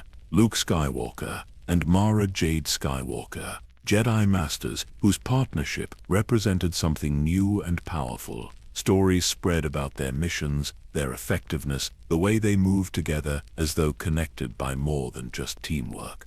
For many in the New Republic, they symbolized hope that the galaxy could truly heal from its wounds, that former enemies could become family, that love could survive and even thrive amid chaos. But more than public perception or symbolic significance, they'd found something private and profound. Mara had spent her childhood as the Emperor's tool, her adolescence and young adulthood either serving his commands or fighting his final order. She'd never had the chance to discover who she was beyond those definitions. Marriage to Luke, partnership with someone who valued her for herself rather than her utility, gave her that chance. She discovered she enjoyed teaching, working with Luke's students to help them avoid the mistakes she'd made. Her perspective as someone who'd used the Force for dark purposes but found her way back proved invaluable. She could warn students about the seductive nature of easy power, the way anger and fear felt like strength but actually enslaved you. She could demonstrate that past mistakes didn't define your future if you were willing to do the hard work of changing. Luke discovered through marriage that he didn't have to carry everything alone. He'd lost his aunt and uncle, his mentor Obi-Wan, his father just after redeeming him. He'd watched students fall to darkness despite his best efforts. The loneliness of leadership and the fear of failure had weighed on him in ways he'd rarely acknowledged. Mara's presence, her partnership, her willingness to share those burdens and offer perspective from her own struggles with darkness made the weight more bearable. They built quiet traditions together. Meditation sessions where they'd sit in comfortable silence, minds connected through the Force, finding peace in shared presence. Evening conversations about philosophy and ethics, debates that could go for hours without becoming heated, because they'd learned to value different viewpoints. Training exercises that were part practice, part play, maintaining skills while enjoying the simple pleasure of movement together. Years passed in this pattern. Not peaceful years because the galaxy never allowed extended peace. Crises emerged regularly, requiring their intervention. Imperial remnants still caused problems. criminal organizations threatened stability. Dark side adepts occasionally appeared, drawn to ancient Sith artifacts or corrupted by their own ambitions. Luke and Mara faced these challenges as they'd learned to face everything together when possible, supporting each other even when apart.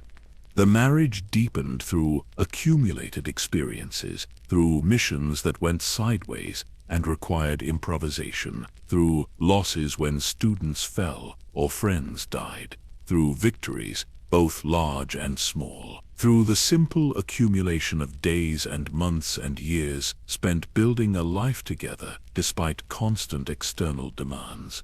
Mara sometimes reflected on how impossible this life would have seemed to her younger self. The Emperor's hand, the perfect weapon, the isolated killer who trusted no one and served only through compulsion. That woman couldn't have imagined finding love, building partnership, creating something beautiful from the ashes of her broken conditioning. But that woman had made choices, had fought for freedom, had become someone different through determination and courage.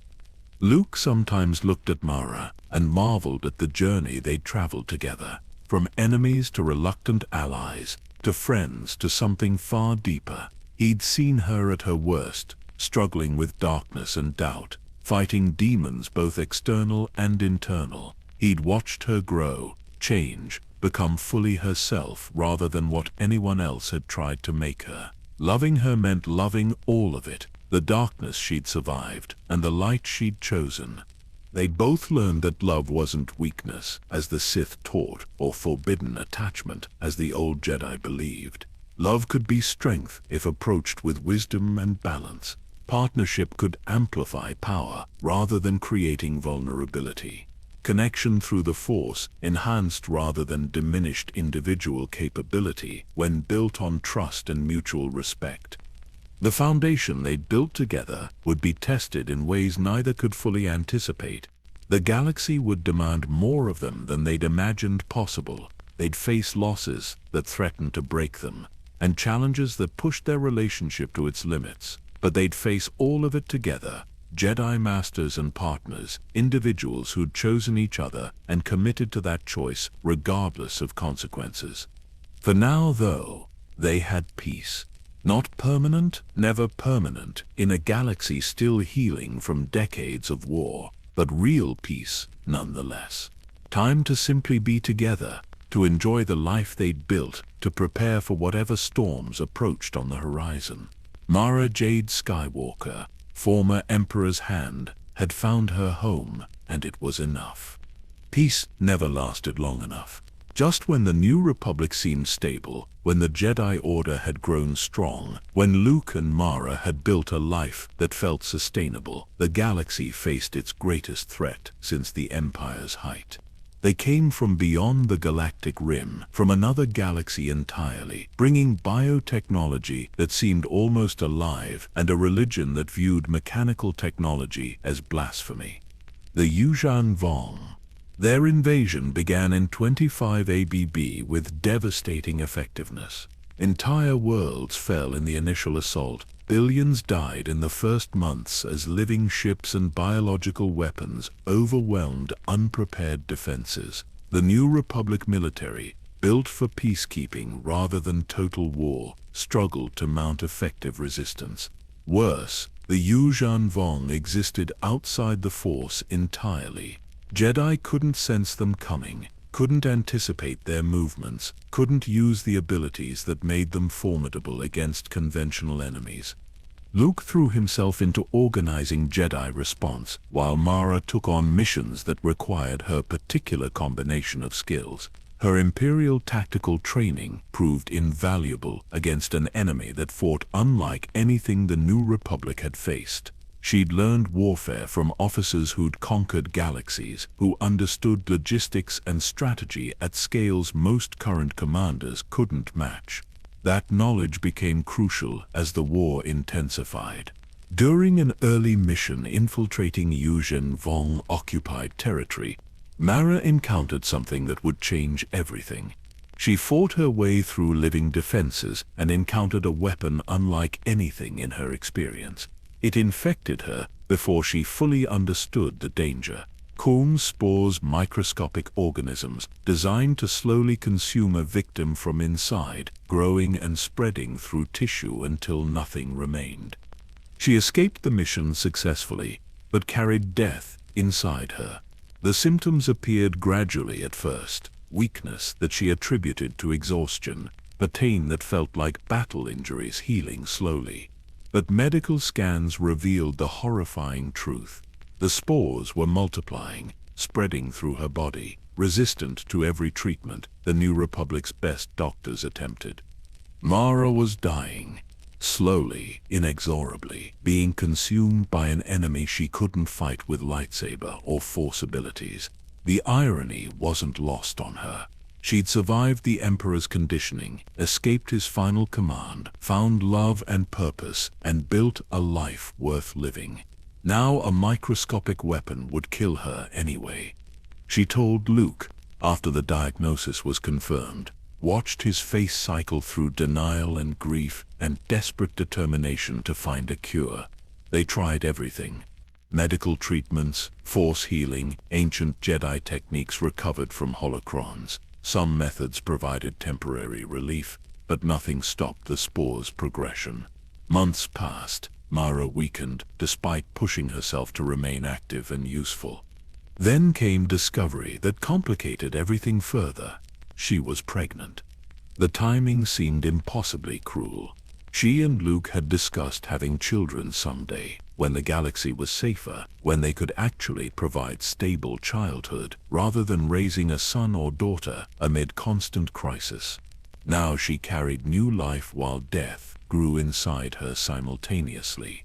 Medical analysis suggested the pregnancy was accelerating the disease's progression, her body's resources divided between sustaining the child and fighting the infection. Some advisors suggested termination might save her life. Mara refused without hesitation. She'd been taken as a child and turned into a weapon, denied choice and agency throughout her formative years. She wouldn't make that choice for another life, wouldn't destroy this child to buy herself uncertain time. If she was dying anyway, she'd at least bring new life into the galaxy before she left it. Luke supported her decision despite his terror of losing them both. They faced the pregnancy together with the same partnership that had sustained them through every previous crisis. Mara continued working when she could, contributing to the war effort even as her strength faded. Luke divided himself between leading the Jedi response to the invasion and supporting his wife through the most difficult challenge either had faced. Hope arrived from an unexpected source. A mysterious Jedi named Vergera, who'd been missing for decades, appeared with knowledge of Yuuzhan Vong biology. She possessed healing tears, substances that could halt the Corm spore's growth. Not cure them completely, but stop their progression, buy time, allow Mara to survive long enough to give birth and perhaps beyond. The treatment worked. The spores stopped spreading, became dormant rather than actively consuming her. The relief was temporary. Everyone knew that, but temporary was better than nothing. Mara's strength returned partially, enough to function, enough to hope she might actually survive to meet her child. Ben Skywalker was born in 26.5 ABI, approximately a year and a half into the war. The delivery was difficult, complicated by the disease still lurking in Mara's system, but mother and son both survived. Luke held his newborn son with trembling hands, overcome by joy and fear in equal measure. Mara, exhausted but triumphant, looked at the tiny life they'd created and felt something she'd never experienced before. Unconditional love given freely, not demanded by orders or compelled by conditioning. Simply the overwhelming need to protect and nurture this helpless being who depended on them completely. She'd never received that kind of love as a child. The Emperor had twisted and manipulated her from her earliest memories. Now she could give Ben everything she'd been denied, could be the parent she'd needed and never had.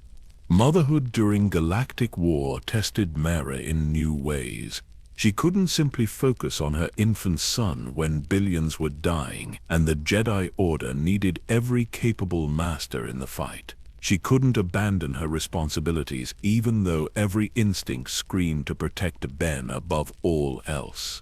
The balance was agonizing, especially as the disease remained dormant but present, a constant reminder that her time might be limited.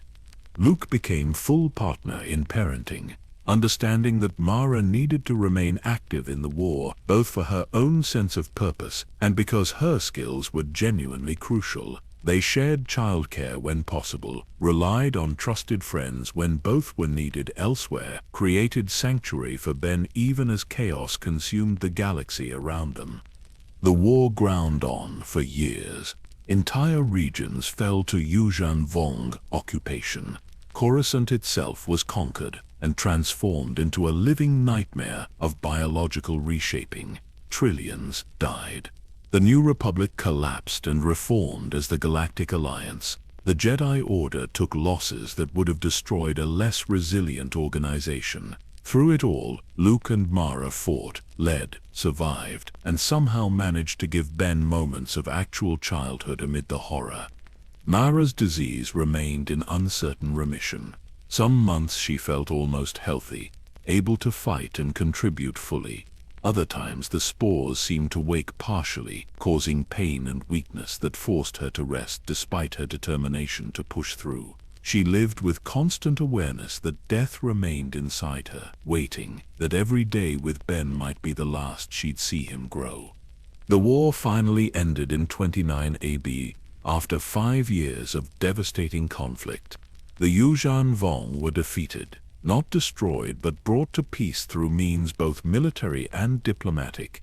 The galaxy had survived but barely, scarred in ways that would take generations to heal. Mara had survived too, against all probability, still alive to see her son's early childhood, still fighting beside Luke, still contributing to the rebuilt Jedi Order. The disease stayed dormant in the aftermath. Medical monitoring continued, but years passed without major progression. Mara began to believe she might actually have time, might see Ben grow up, might have the future she'd fought so hard to reach. The hope was fragile, built on temporary reprieve rather than actual cure, but it was real nonetheless. The galaxy spent the decade following the Yuuzhan Vong War attempting to rebuild from near total destruction. Trillions had died. Entire species had been nearly exterminated. Worlds that had supported billions now lay barren or twisted beyond recognition by biological terraforming. The New Republic had collapsed and reformed as the Galactic Alliance, a government born from necessity and desperation rather than idealistic revolution. For Luke and Mara, these years brought something they'd rarely experienced: extended periods approaching normalcy. Not peace exactly, because crises still emerged regularly, but stability enough to actually raise their son rather than simply surviving crisis to crisis. Ben grew from infant to child to young teenager during this decade, and they were present for it in ways neither had dared hope during the war's darkest moments. Mara's disease remained dormant. Medical scans showed the comb spores still present in her system, but inactive, neither growing nor causing damage. Doctors couldn't explain why Vergere's treatment had worked so well or how long the remission might last. Mara accepted the uncertainty with the same pragmatic approach she'd learned from decades of dangerous living. Each day without progression was a gift. She'd take what she could get and not waste time worrying about what she couldn't control. She threw herself into teaching at the Jedi Academy with renewed energy. Young Jedi who'd come of age during the war needed guidance from masters who understood combat and hard choices. Mara could provide that better than almost anyone. She taught practical force application alongside philosophy, survival skills alongside meditation, the balance between idealism and pragmatism that she and Luke had learned through experience. Ben showed strong force sensitivity from early childhood. Both parents worked to give him proper training while avoiding the mistakes of previous generations. The old Jedi Order had taken children too young and forbidden family connections. The Emperor had twisted Force training into manipulation and domination. Luke and Mara sought middle ground, teaching Ben to use his abilities while maintaining normal childhood experiences and family bonds. Watching her son grow brought Mara joy she'd never imagined possible. Ben had Luke's essential goodness and her fierce determination. He asked questions constantly, challenged assumptions, showed independence that made parenting simultaneously rewarding and exhausting. She saw glimpses of the life she might have had if Palpatine hadn't stolen her childhood, and she was determined Ben would have better. The galaxy's stability proved temporary. Around 35 ABW, a new crisis emerged from the unknown regions. The Killik species, insectoid beings organized into hives with collective consciousness, began expanding aggressively. Worse, they were absorbing Jedi into their hive minds, turning individual Force users into extensions of the collective. Young Jedi, who'd survived the Yuuzhan Vong War, disappeared into the Killik's nest ships, their identities subsumed into something alien and wrong. Luke and Mara investigated together, leaving Ben with trusted guardians at the Academy. The Dark Nest crisis, as it became known, required delicate handling. The Killiks weren't evil exactly, but their hive mind couldn't comprehend individual consciousness and saw nothing wrong with absorbing others. Stopping them without genocide required diplomacy backed by credible threat of force. They succeeded eventually, as they always had, through combination of Luke's wisdom and Mara's practical ruthlessness. The absorbed Jedi were recovered. The Killik expansion was halted through negotiation and strategic pressure. The crisis resolved without the massive casualties that had marked the Yuuzhan Vong War. Small victories mattered after years of devastating conflict. Life continued. Ben grew into a thoughtful, somewhat serious teenager. The disease remained dormant, years passing without progression, until Mara almost forgot she was technically dying. She and Luke continued their partnership, serving the Jedi Order and Galactic Alliance, training students, handling situations that required their particular expertise. The years from 29 to 40 ABY felt almost normal, almost like the peaceful life they'd imagined might be possible someday. But shadows were gathering that neither could fully see.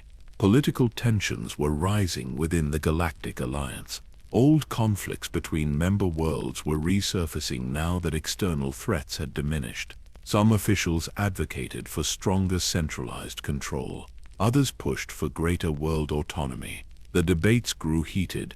Positions hardened. Compromise became increasingly difficult. More troubling to Mara were changes she sensed in Jacen Solo, Han and Leia's son. She'd known Jacen since he was a child, had watched him grow into a powerful young Jedi. He disappeared for years after the Yuuzhan Vong War, traveling the galaxy studying different Force traditions. When he returned, something felt different, wrong somehow, though Mara couldn't identify specific evidence to support her instinct. Jacen had become more political, more involved in Galactic Alliance security operations. He advocated for aggressive measures to maintain order, argued that the government needed to be stronger to prevent future catastrophes like the Yuuzhan Vong invasion. His positions weren't unreasonable on their face, but they carried undertones that troubled Mara. She'd served the Emperor long enough to recognize authoritarian thinking when she heard it. She mentioned her concerns to Luke. He was more inclined to give Jacen benefit of doubt, seeing a young man struggling with difficult questions about power and responsibility. But Luke agreed to watch carefully, to pay attention to warning signs. They'd both seen how good people could fall to darkness when they convinced themselves they were serving greater good. By 40 AB, the situation had deteriorated significantly. Corellia and several other worlds were pushing for independence from the Galactic Alliance. Political tensions had evolved into open conflict, a second galactic civil war erupting across the galaxy. Jason Solo had risen to prominent position in Alliance military command, leading forces against the secessionist worlds with ruthless efficiency that alarmed even his supporters. Mara's instincts about JC were proving correct, though the full extent of his fall remained hidden. He was walking a dark path, seduced by promises of power and order, convinced he needed to save the galaxy, even if it meant embracing methods the Jedi Order would never condone. Worse, the disease that had been dormant in Mara's system for over a decade suddenly woke with terrifying aggression. The remission was ending. The cum spores began growing again, spreading faster than they had initially, as though making up for lost time. Treatments that had worked before failed completely. Mara felt her strength fading, pain returning, death approaching after years of borrowed time. She'd survived far longer than anyone had expected. She'd raised her son through his childhood. She'd lived a full life beyond the Emperor's shadow, but her time was finally running out. And in her final days, she would face a betrayal more devastating than anything she'd experienced.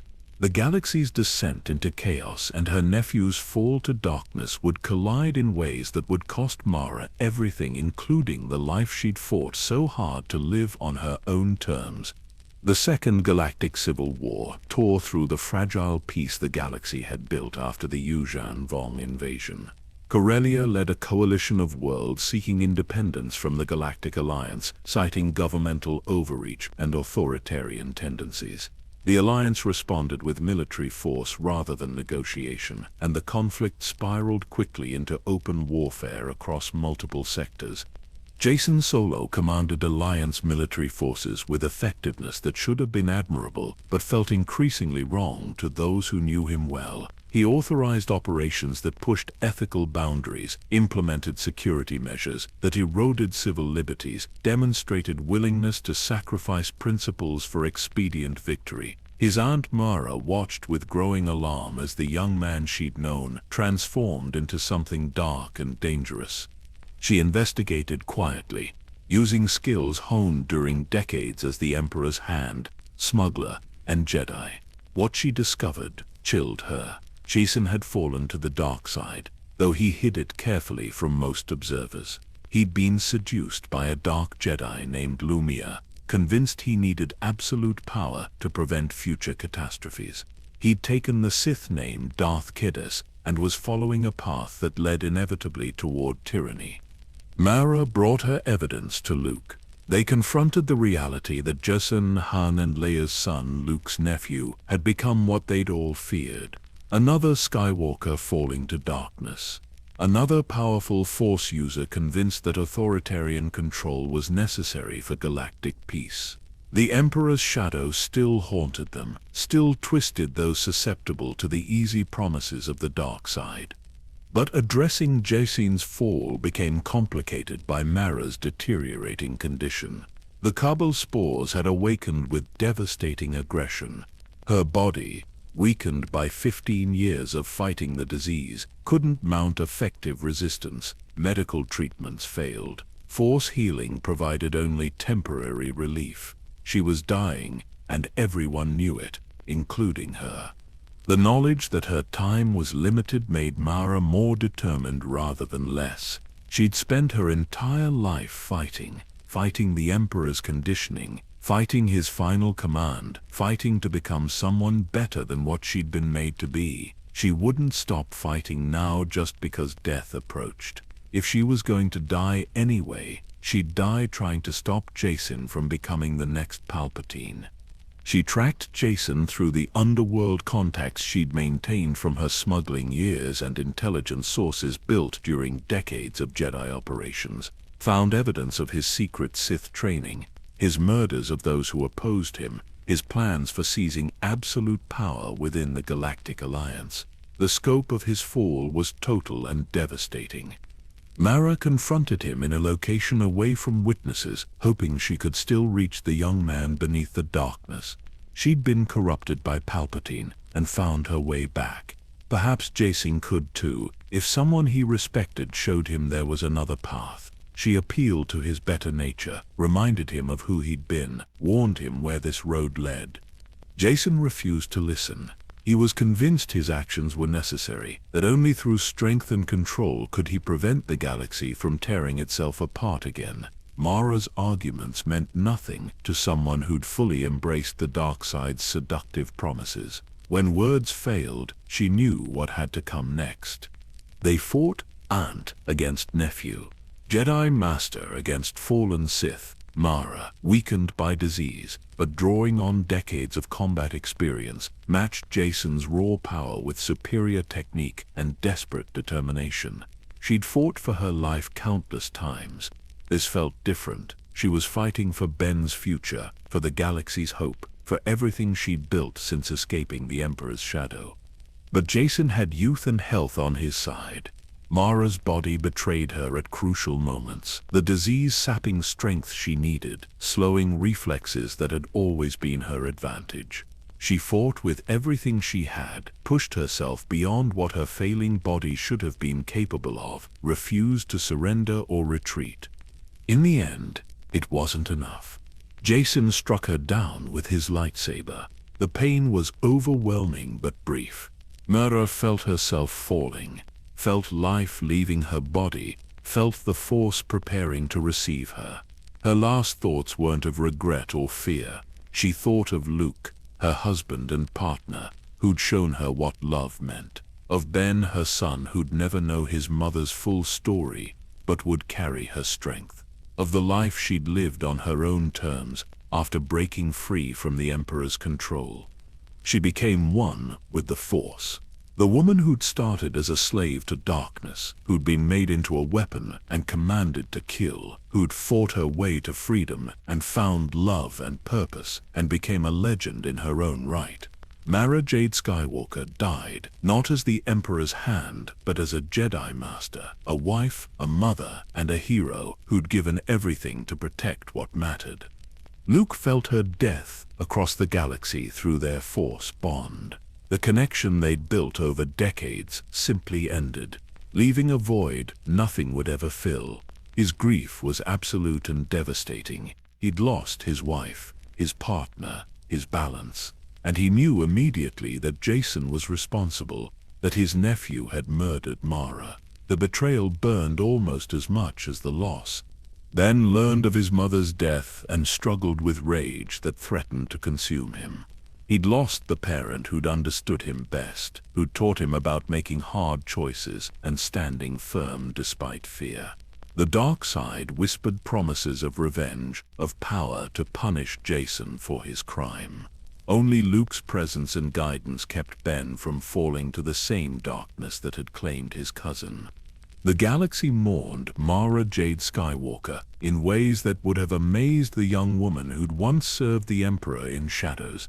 Her story spread, the transformation from assassin to hero, inspiring others who struggled with their own darkness. The Jedi Order lost one of its most capable masters. The Galactic Alliance lost a voice of wisdom and practical experience. Luke Skywalker lost the love of his life. But Mara's legacy lived on. In Ben, who carried her strength and determination into his own journey as a Jedi. In the students she'd trained, who remembered her teachings about choosing light despite darkness in your past. In Luke, who honored her memory by continuing the fight she'd died pursuing.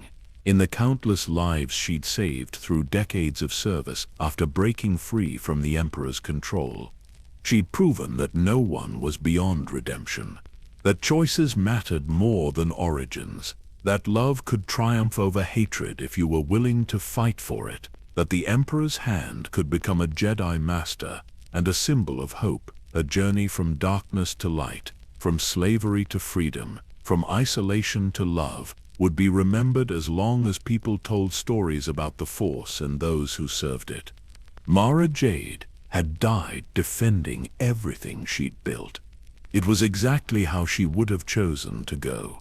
In the years following her death, the galaxy came to understand who Mara Jade Skywalker had truly been. Not the Emperor's hand, though that's where her story began. Not the assassin commanded to kill Luke Skywalker, though that obsession consumed 15 years of her life. Not even simply a Jedi Master who'd found redemption, though that was part of her journey. Mara Jade was proof that identity is choice rather than destiny. She'd been stolen as a child and molded into a weapon by the galaxy's most powerful tyrant. Palpatine had stripped away her memories, shaped her beliefs, embedded commands so deep they became indistinguishable from her own thoughts. He'd created the perfect instrument of his will, loyal and deadly and completely under his control. That should have been her entire story. A tragedy of potential destroyed, of a life consumed by another's ambitions. But Mara had refused that ending. When the Emperor died and left her with one final command burning in her mind, she could have surrendered to it completely, could have made killing Luke Skywalker her only purpose and died in that attempt. Instead, she survived, built a new life in the criminal underworld, earned respect and position through her own abilities rather than borrowed authority, began the long process of becoming someone beyond what she'd been made to be. When she finally met Luke and discovered he wasn't the monster her conditioning had painted, she could have clung to her hatred anyway. The command caused physical pain when she resisted, offered easy certainty in a confusing galaxy. Abandoning it meant questioning everything she'd believed, acknowledging that her entire life had been built on lies. Most people couldn't face that kind of fundamental uncertainty. But Mara did face it, questioned everything, challenged her assumptions, allowed reality to reshape her understanding. Despite how much that hurt, she chose growth over comfort, truth over familiar lies, freedom over the easy certainty of slavery. When the command finally released its grip and she had genuine choice for the first time in her adult life, she could have walked away from everything, started completely fresh somewhere the Force and Jedi and galactic conflicts couldn't touch her. No one would have blamed her for choosing peace after decades of manipulation and violence.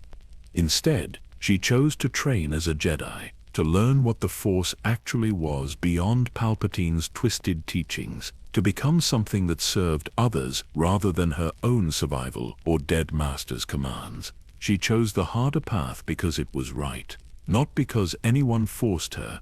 Luke remembered her not as perfect, but as courageously imperfect. She'd struggled with darkness throughout her life, fighting tendencies toward aggression and isolation that years of imperial conditioning had embedded. But she fought them, acknowledged her struggles instead of denying them, used her experience with darkness to help students avoid similar traps. Her honesty about her own journey made her a better teacher than someone who'd never faced serious temptation.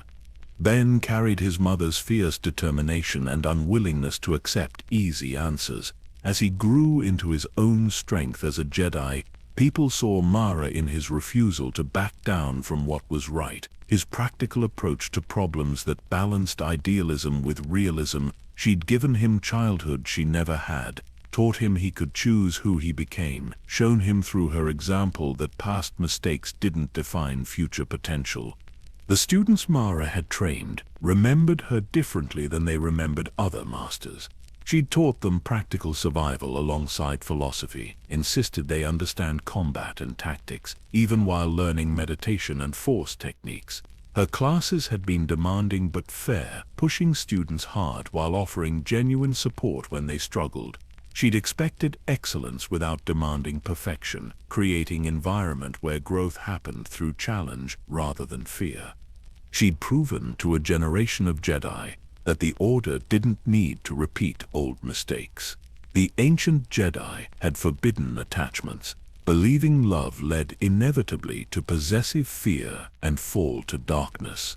Mara's marriage to Luke demonstrated that connection could be strength rather than weakness, that love grounded in mutual respect and individual growth didn't create the kind of attachment that led to corruption. Her story became legend among those who struggled with their own darkness. People who'd served the Empire and felt irredeemable found hope in her transformation. Force users tempted by easy power saw that someone who'd fully embraced the dark side could find their way back. Anyone trapped by their past learned that identity was choice, that you could become someone different through hard work and determination. The Jedi Order honored her memory by continuing the work she'd helped build, training students to balance compassion with practical wisdom, encouraging family connections rather than forbidding them, acknowledging that everyone carried both light and darkness, that the goal was balance rather than impossible purity. These principles that Mara had embodied became foundational to the new Jedi way. Beyond specific accomplishments or teachings, Mara represented something the galaxy desperately needed. Hope that people could change, that the cycle of violence and revenge could be broken through individual choice, that love was stronger than hatred if you were willing to fight for it, that no one was beyond redemption who genuinely wanted to become better. She'd started in the deepest darkness imaginable, personal assassin to a Sith Lord who'd conquered the galaxy, shaped from childhood to serve evil while believing she served order, given a final command to murder the symbol of hope and light. Every aspect of her early life had been designed to create a weapon, nothing more.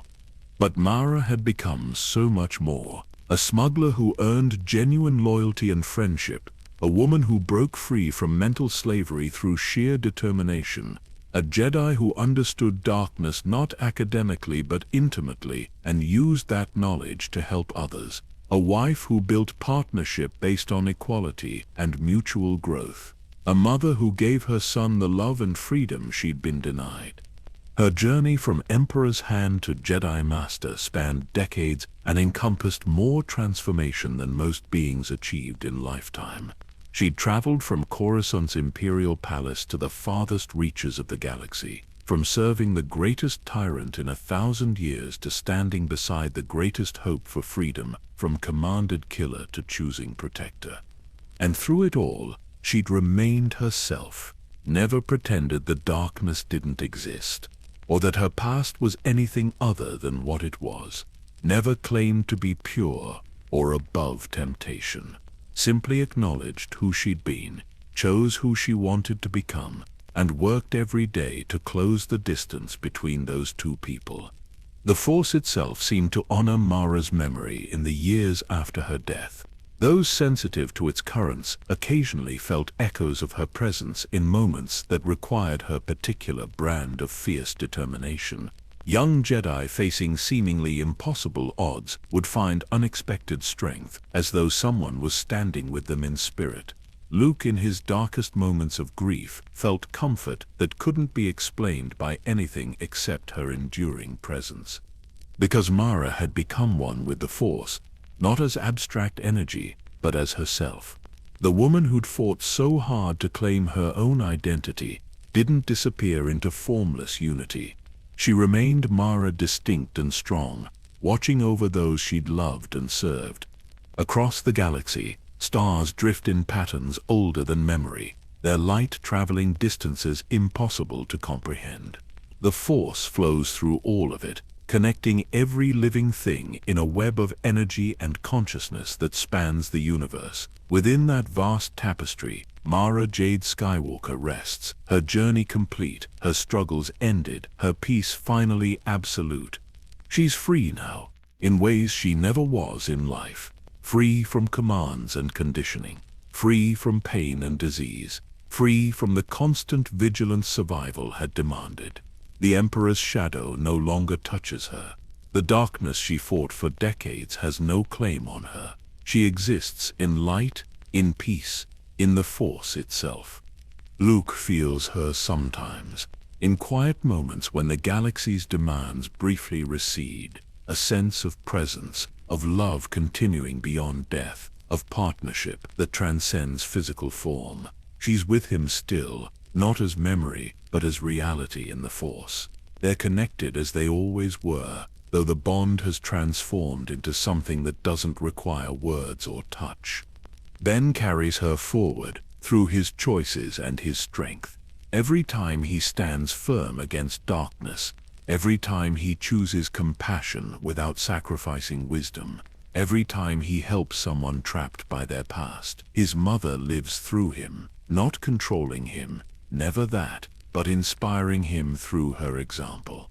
The Jedi Order she helped build continues growing, guided by principles she embodied: balance rather than extremes, connection rather than isolation, practical wisdom rather than abstract ideology. The new generation learns from her story, finds courage in her transformation, discovers hope in her journey from darkness to light. And somewhere in the Force, in the quiet spaces between stars, Mara Jade Skywalker rests, the Emperor's hand, who became a Jedi Master. The commanded killer who chose to love. The woman stolen as a child who claimed her identity as an adult. The legend who proved that choice matters more than origin, that redemption is possible, that love can triumph over hatred. Her story is complete, from shadow to light, from slavery to freedom, from isolation to connection. She lived fully, loved deeply, fought courageously, and became exactly who she chose to be.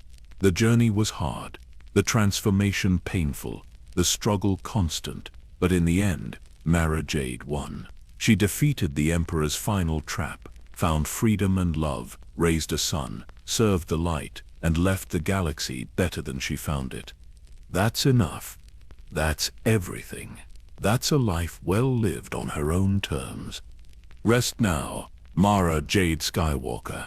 Your battle is finished. Your freedom is complete. Your peace is eternal. The Force holds you gently, honors your strength, celebrates your journey. You've earned this rest. You've earned this peace. And for all of us listening to her story, may we find inspiration in her choices. May we remember that our past doesn't define our future. May we have courage to face our own darkness and choose light. May we understand that transformation is possible, that redemption is real, that love is stronger than hatred. Sleep well, knowing that somewhere in the Force, a former assassin who became a hero watches over those she loved. Rest peacefully, held by the same energy that flows through stars and connects all living things. Dream gently of possibilities, of second chances, of the truth that we can always choose to become someone better than we were. The story is told. The legend is complete. The journey from darkness to light has ended in peace. May the Force be with you, always. And if you found comfort in this story, if Mara's journey touched you in any way, I'd be grateful if you'd subscribe to continue exploring these legends together. There are more tales to tell, more transformations to witness, more hope to discover in the vast galaxy far, far away. Until next time, rest well and dream of stars.